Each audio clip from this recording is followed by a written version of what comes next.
it's me, Bussy, and welcome back to Hats or Hats.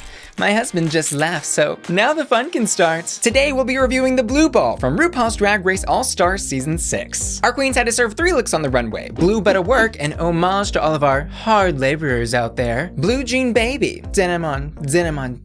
Denim, denim, denim, and Blue Ball Bonanza, a look created from random blue materials. Strap in and strap up, because there's 36 looks to go over today, and then at the end of today's video, we'll decide, did the judges get things right? Now, let's bust some balls. First up, she came from the farm, went to the runway, got eliminated, and now she's here on All-Stars 6. It's Raja O'Hara. In her first look, Blue Betta Work, she's giving us project manager realness. She's the big boss. I love the camp factor of the helmet on the wig, of course, and then tucking those baggy safety pants into her boots. Honey, that manicure is not laying any concrete tonight. This look is hot.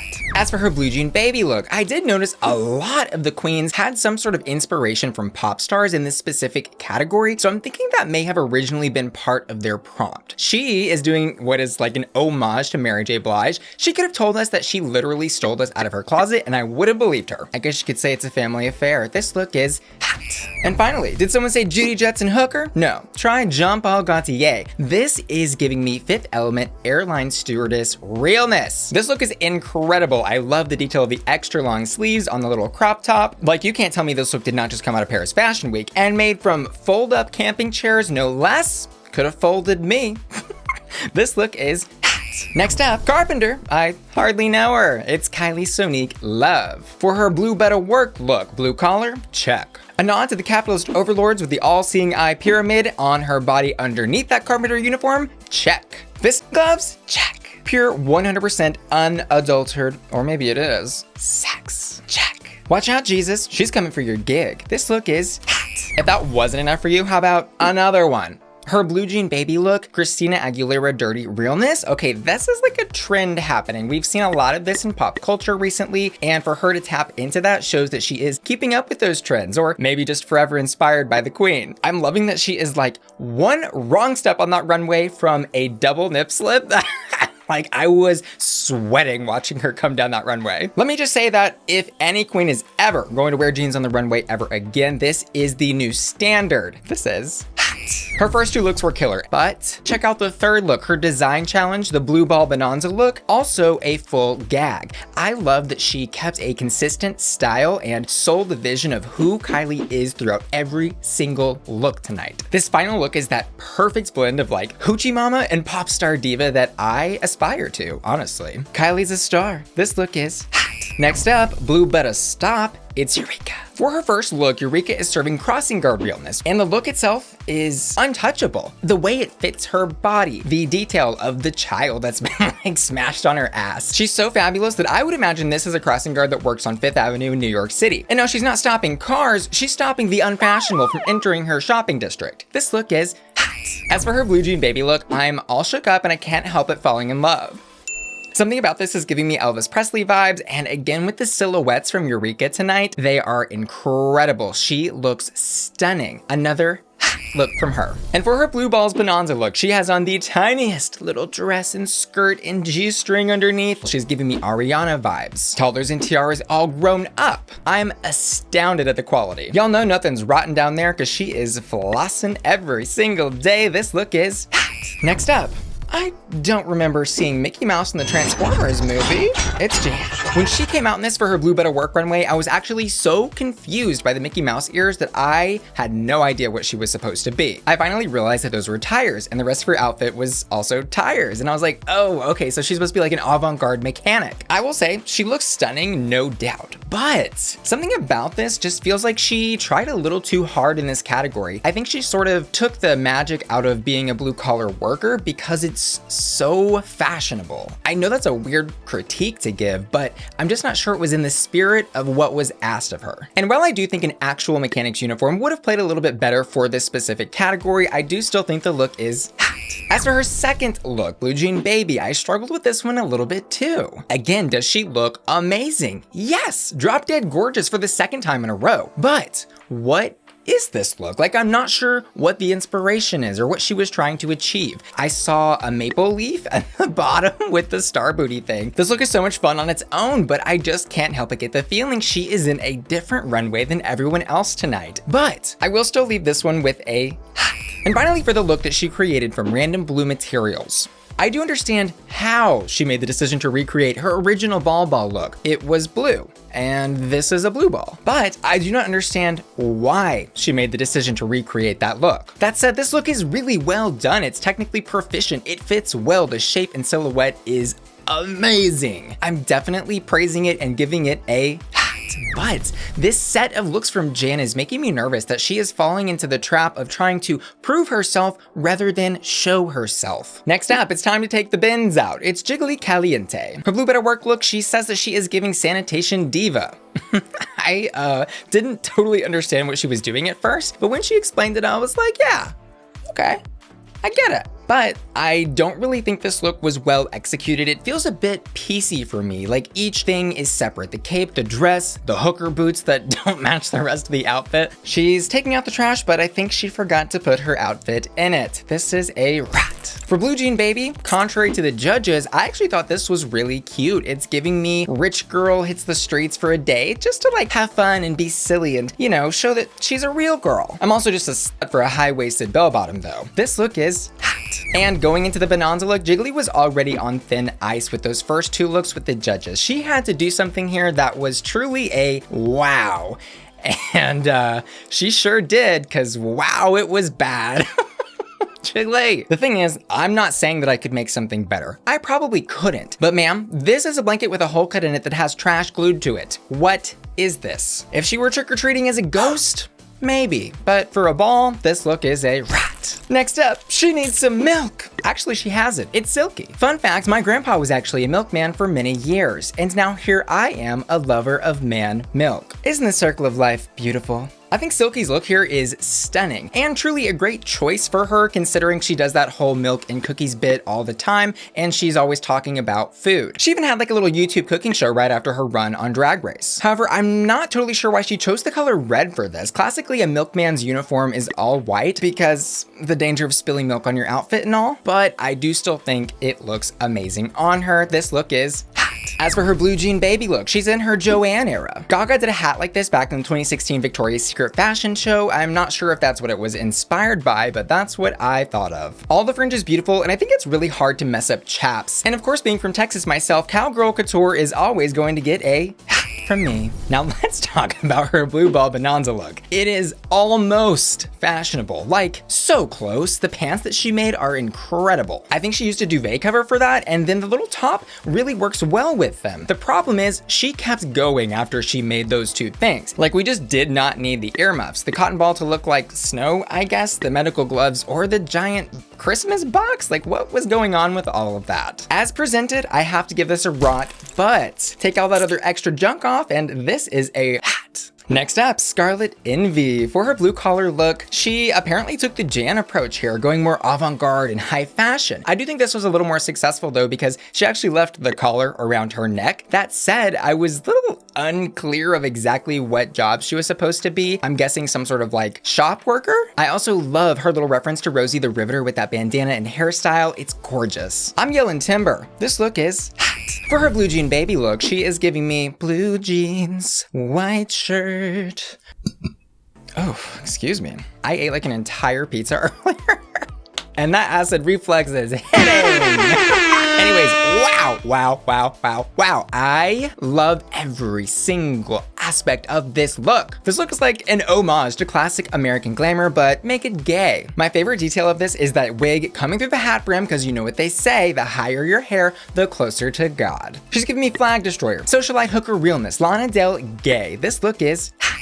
And drumroll please for her final runway. Oh my God, I almost shit myself when I saw it. I forgot for a second that they had to make their looks when I saw this. Like, she made this in the same amount of time that Jiggly cut a hole in a blanket and threw it over her body.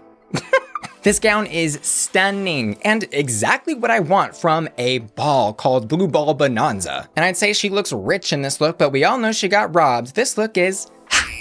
Next up, Akeria C. Davenport, Betta Work. This look, I think, was a little bit underappreciated by the judges. It's so campy, so fashionable, and just really gorgeous on her. I'll be honest, I was a little unsure of exactly what blue collar job she was doing until she explained it, but once she did, I was like, oh yeah, there's the welder's mask and there's the pipe that she got her hand stuck in while she was welding. I guess all I'm saying is I don't understand exactly how they're gonna rag on this for not clearly representing a blue collar job when Jan and Scarlet's looks were also a little more ambiguous about exactly what it is they were. This look is hot.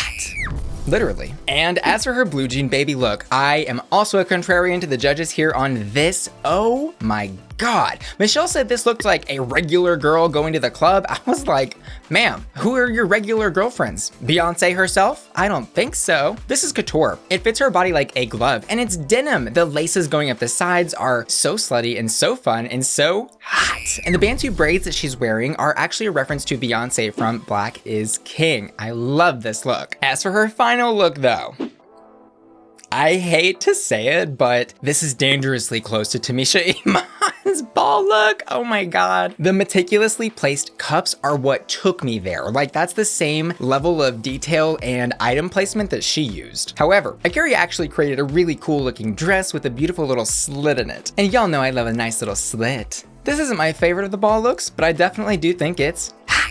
Next up, Pandora Boxx. She's serving us lunch lady realness, one side at a time. Lunch ladies are truly the unsung heroes of working in schools. They had to cook all that gross food and deal with all those grimy little children spilling and messing things up everywhere, and basically got no thanks for it. And when she hits the end of the runway, she has a reveal, which no other queen did for this category, revealing to a like 50s diner waitress glamazon look. This was definitely hot.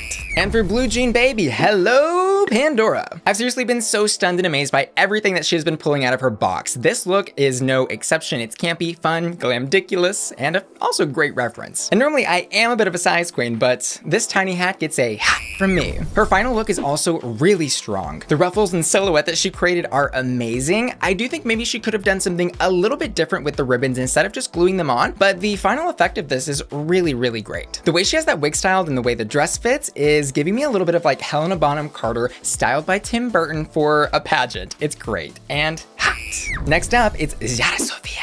She says she's giving construction worker realness. I'm not so sure. This must be the employee that Raja is keeping an eye on the job site, because I think the only work she's getting done is in the back alley. I mean, this is literally just a safety vest on top of a bikini with hooker boots. Stop relying on that breastplate. This is a rat. As for her blue jean baby look, okay, on one hand, I love this because you can almost see her entire cooter. And I was like salivating at the way her abs were like shining and glistening. I was like, oh my God, how low did those low rises go? Mama, this look is hot.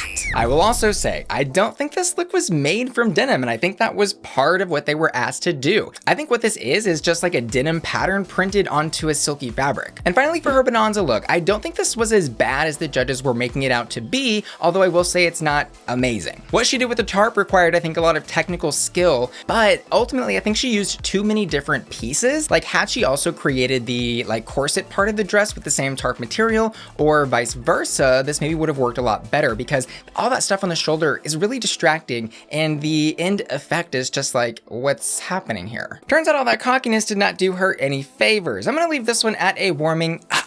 Next up, Blue Betta Crack. It's Ginger Minj. I think it's really obvious that she was going for plumber realness, and I of course love the detail of the jeans being too low on the backside. It's an uglier but funny detail that I think not a lot of queens would actually do on the show. This look is hot. As for her blue jean baby look, I'm loving the proportions of the outfit and how it looks overall. However, I would love to have seen a little more detail in the front, because the back and boots are just so rhinestoned and glamorous that it makes the front look really plain. And that's what I'm really looking at for most of the time when I'm looking at her. But at least it was denim, so I'm gonna leave this at a soft hot. But her final look, I struggled with this one a lot too. I don't know. No, I think it's a no for me. It's a ball. It's supposed to be fun and exciting, and instead she gave me like pedestrian raincoat. Why are you trying to stay dry? Get a little wet. This look is a rat. All things considered, Ginger is not necessarily known for her runways, so I'm excited to see her get a chance to shine in one of the acting challenges coming up in the next couple of episodes. Next up, crossing guard, the sequel. It's Trinity K. Bonet. Girl?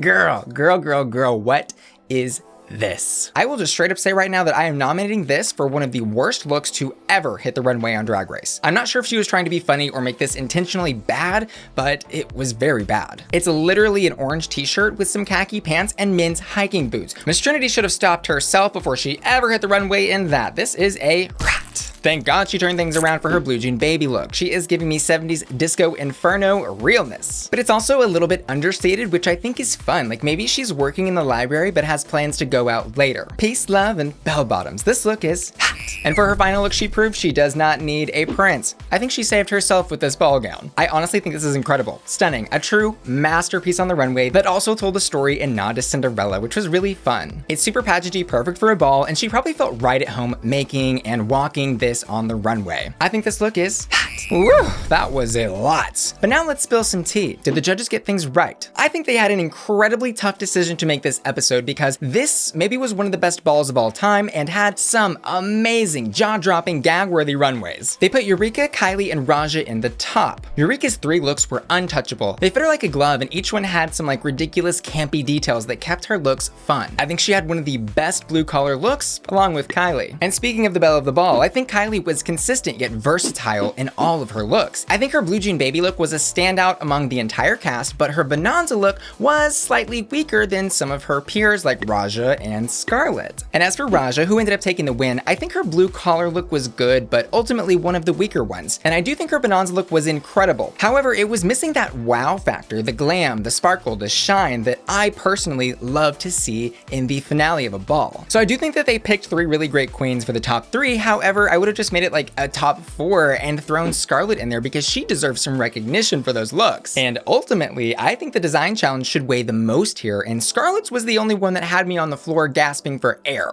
I think it's pretty crazy to see the judges paying Scarlet sawdust 2 weeks in a row now, which makes me a little nervous. If what she's done so far hasn't impressed them, then what will? That said, let's put our producer hats on for just one little tiny second. If I know that one of these queens has to lip sync to a Janet Jackson song against Brooklyn Heights, who by the way is an amazing lip syncer, and it's my job to make the best television possible, I'm definitely gonna choose Raja O'Hara. Her win is justifiable and deserved, and I know that that lip sync is going to be legendary. Our bottom 2 this week are Gata Sofia and Jiggly Caliente. This absolutely made sense with my fantasy. They had the worst looks among the group. The lip sync ends up being a tie, and Ru asks both of them to reveal their lipsticks. They caught me off guard, and they both had Jiggly on the lipstick. Of course, I was sad to see Jiggly go, but this was a really poor showing of looks from her, especially considering she's one of the queens on this cast who has had the most time to grow and practice her sewing skills. If you want to see my raw, uncut reaction to this episode, I did post that over on Patreon at patreon.com/bussyqueen. That's my members only website where patrons get exclusive benefits like early access to my videos, exclusive videos, access to the Bussy Queen Discord server, and more. Click the link in the description of this video to join today.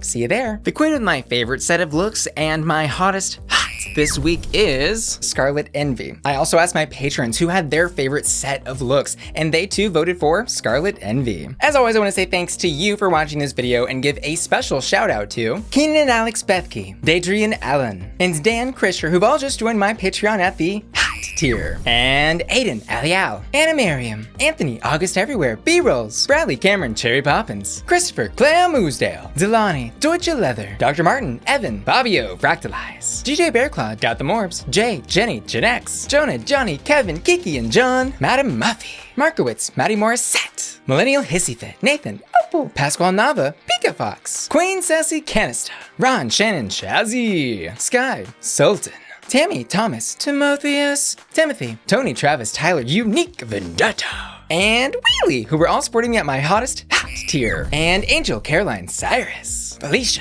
Cody P, JB, Joseph, JP and Dallas, Laura, Nurse Luca, Matthew, Mike, Robert, Scooby Snacks, Sailor, Stephen, Tom Jaco, Tom Young, and Triton, who were all supporting me at my Bussy Queen Collector tier. See ya later. Love ya. Bye. Blue balls, I always leave my husband satisfied.